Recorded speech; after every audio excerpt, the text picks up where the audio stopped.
Salut les créatifs, j'espère que vous allez bien. Bon, moi ça va, je suis un petit peu malade, mais ça va, je survis. Voilà. Je vous présente le pull dentelle Solara. Donc c'est ce qu'on va réaliser ensemble aujourd'hui. Ça a été vraiment un régal de le faire, je le trouve magnifique. Il est léger, voluptueux, on dirait vraiment un nuage. Donc voilà, il est ultra loose, vous voyez, vraiment avec des manches ballon. Vraiment, je le trouve, mais trop canon. Voilà, vous pourrez le porter que ce soit en hiver au-dessus d'un pull ou au printemps avec un débardeur en dessous. Franchement, voilà, il est très classe. Donc voilà ce qu'on va faire ensemble aujourd'hui. N'hésitez pas bien sûr à vous abonner, à activer la petite cloche pour rater aucun de nos tutos. Et on se retrouve tout de suite pour les explications. Donc, pour réaliser le pull Solara, vous aurez besoin de 3 pelotes de Gabriella. Donc, ce sont des pelotes 80% acrylique, 20% laine. Donc, c'est un fil très fin qui se crochette normalement en 3 mm. Là, j'ai pris un crochet 8 mm. Donc, vous allez voir, ça fait un effet voluptueux. C'est hyper agréable à travailler. Donc, la pelote, elle fait 100 grammes. Vous avez 500 mètres de fil. Donc, vous avez une multitude de couleurs sur le site à voir. Donc, voilà comment elle se présente. Donc, vous aurez besoin de 3 pelotes, sachant que, regardez tout ce qui me reste de la 3e pelote. Et avec ce point, franchement, je pense que vous pouvez faire une superbe écharpe aussi au crochet. Donc, 3 pelotes de Gabriella, un crochet 8 mm,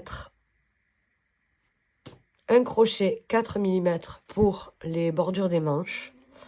Voilà, une paire de ciseaux, bien sûr, une aiguille à laine. Très important, des marqueurs. Ça, c'est quand vous allez devoir coudre toutes vos parties et les unir. C'est très utile. Voilà, et un mètre ruban, bien sûr, pour mesurer. Pardon. Donc, le pull Solara, il est extrêmement large, très loose. Donc, on va toutes faire la même dimension. On va faire un pan comme ça. Ça va être le dos et le devant, 2 rectangles. Donc, on va commencer, en fait, on va pas faire comme on fait d'habitude, où on va commencer par là et on va monter comme ça. En fait, c'est l'inverse. On va faire comme ça. Donc, on va monter comme ça.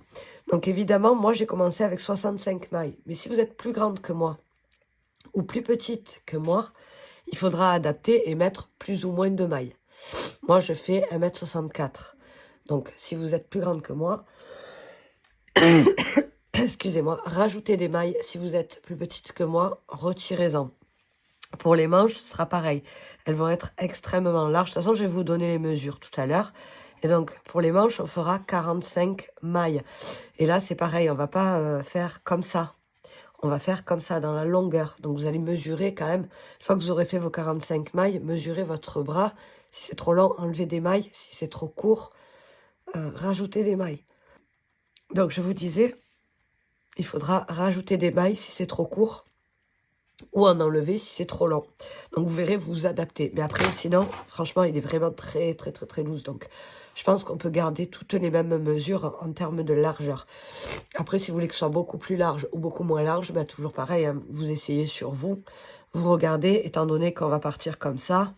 Voilà, vous voyez ce que ça donne en termes de largeur. Et puis, vous vous arrêtez avant si pour vous, c'est suffisamment large. Et vous continuez si pour vous, c'est pas suffisamment large. Voilà. Et je vais vous prendre les mesures tout de suite. Petit aparté, les pelotes Gabriella, pour vous et pour ce modèle exclusivement, je vous fais une super promo, c'est-à-dire que je vais les passer à moins d'1 € la pelote, jusqu'au dimanche, donc jusqu'au dimanche 19 janvier. Les pelotes de Gabriella seront à moins d'1 €. Voilà. Donc, pour les dimensions du pull, hop, je vais vous les donner tout de suite. Alors, pour la largeur. Hop. On est à 65 cm de large pour 51 cm de long. Pour le corps, le col fait 26 cm parce que moi je voulais un col assez large pour pouvoir justement passer les épaules. Donc voilà. Et la longueur des manches, on est sur du 42 cm de long pour 20 cm de large. Voilà. Et on passe tout de suite aux explications. Donc on va commencer par monter une chaînette de 65 mailles. Donc on sort notre fil. Voilà, donc on va monter notre chaînette de 65 mailles. C'est parti. Donc surtout, ne serrez pas la chaînette parce que c'est vraiment un point qui va être voluptueux, léger, vraiment comme un nuage. Donc ne serrez pas pour pas que vous vous retrouviez avec quelque chose qui va bâiller après. 1, 2, 3, 4, 5. Voilà, donc j'ai ma chaînette de 65 mailles, vous voyez. Donc faites bien attention à ce qu'elle ne tourne pas. On va faire 2 mailles en l'air supplémentaires. Et là, on saute la première, on saute la deuxième. Dans la troisième ici, on vient faire une demi-bride. Et donc dans toutes les mailles, là, jusqu'à la fin, vous allez faire des demi-brides. Donc 2, 3, 4. Et vraiment, vous voyez, vous ne serrez pas. Vous y allez tout en douceur, quoi. 5, 6, donc jusqu'à la fin. 7, 8, donc vous devez avoir 65 demi-brides. Voilà, donc lorsque vous êtes à la fin de votre rang, vous voyez ce que ça nous donne. Ça fait des grosses mailles, vous voyez. Donc là, on va passer au rang numéro 2. Vous allez voir, de toute façon, tout le long, c'est une répétition d'un seul rang, hein, vraiment très très simple. Donc vous faites 2 mailles en l'air, 1, 2. Vous tournez votre travail et donc votre première maille là, ici, vous voyez, vous la prenez normalement et vous faites votre demi-bride.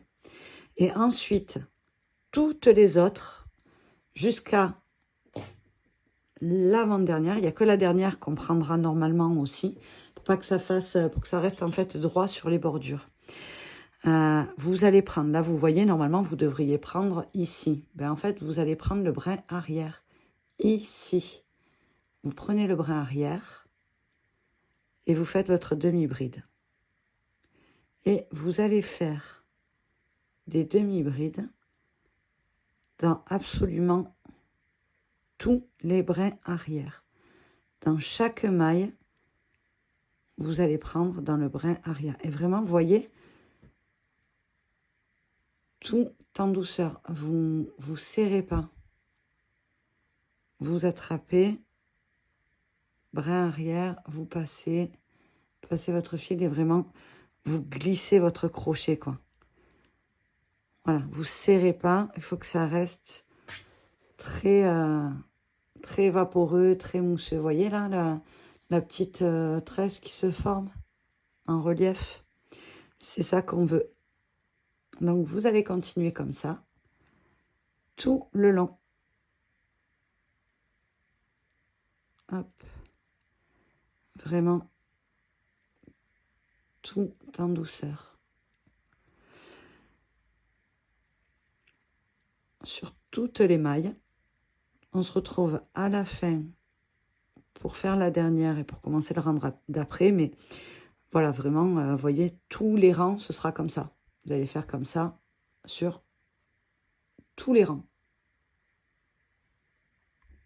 Voilà, lorsque vous êtes à la fin du rang, comptez bien vos mailles, faites bien attention, marquez-les au pire des cas, pour pas en rajouter. Donc là, j'ai fait mon avant-dernière maille, il me reste ma dernière, et au lieu de la prendre, vous voyez, sur le brin arrière, comme toutes les autres, je vais la prendre normalement. Et je vais faire ma demi-bride. Pourquoi? Parce que si je la prends sur le brin arrière, je vais relever le brin arrière, ça ne sera pas joli, ça va pas faire droit, et c'est pas top. Donc voilà. Donc là, on continue. 1, 2 mailles en l'air. Vous vous souvenez, on tourne le travail. La première, on la prend normalement.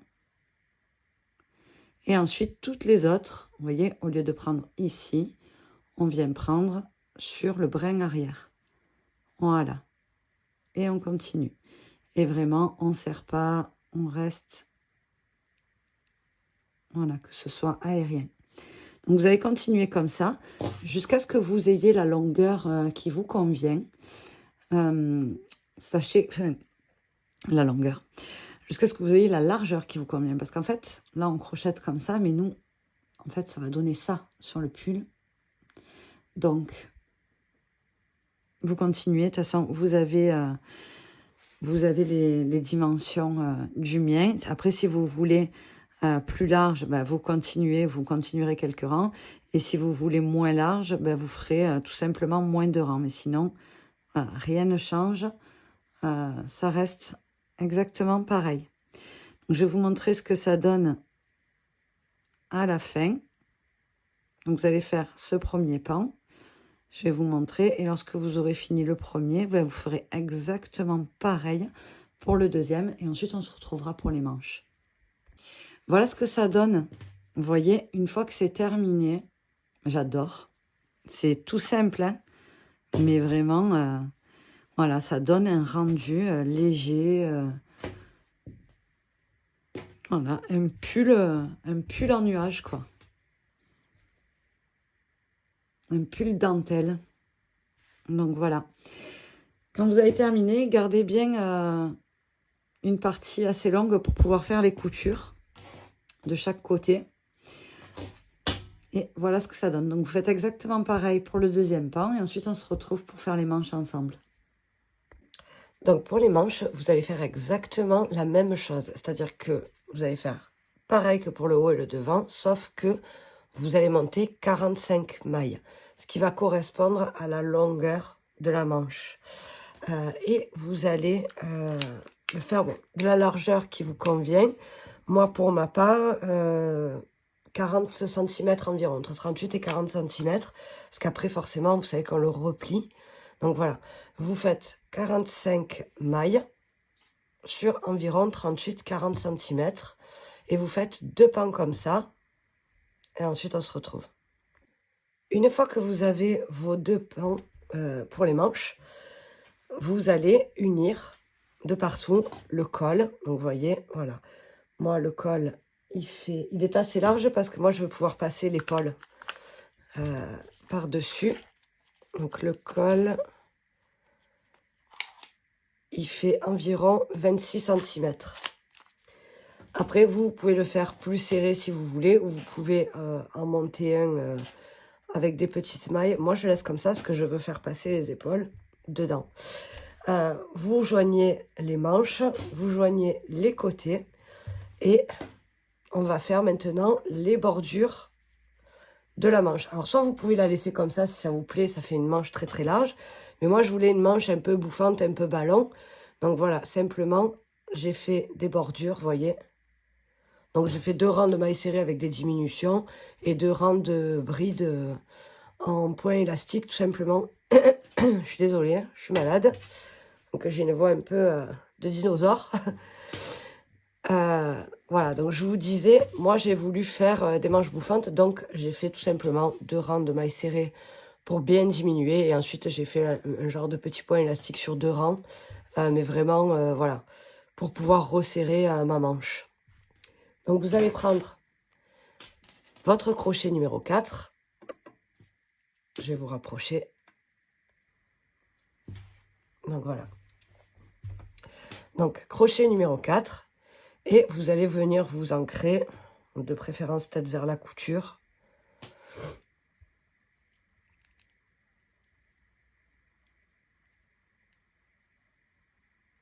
Voilà. Et vous allez venir vous mettre, voilà, ici par exemple. Vous ancrez un peu n'importe où, hein. On monte avec une maille en l'air. Et vous allez faire venir faire des mailles serrées tout autour, mais vous commencez déjà les diminutions en fait. Donc, un coup vous faites une maille serrée normale, un coup vous faites une diminution. Donc là j'ai fait une diminution. Donc pour que vous voyez bien, une maille serrée normale. La fois d'après une diminution, c'est-à-dire que je passe, je récupère mon fil et je repasse à un autre point, je récupère mon fil et je termine tout ensemble. Voilà. Et pareil tout le long, une maille serrée, une diminution. Vous allez faire comme ça, vous allez alterner tout le long du rang et on se retrouve au bout. Voilà, donc lorsque vous êtes à la fin de votre rang, là, voyez, j'ai ma première maille serrée. Vous venez unir par une maille coulée. On monte avec une maille en l'air et on recommence. Donc, dans la première, une maille serrée. Dans la seconde, je ramène le fil. Je vais dans la suivante et je fais une diminution. Vous continuez comme ça, vous alternez. Une maille serrée. Dans la suivante, je ramène le fil. Je vais dans celle d'après. Je fais une maille serrée. Vous continuez comme ça.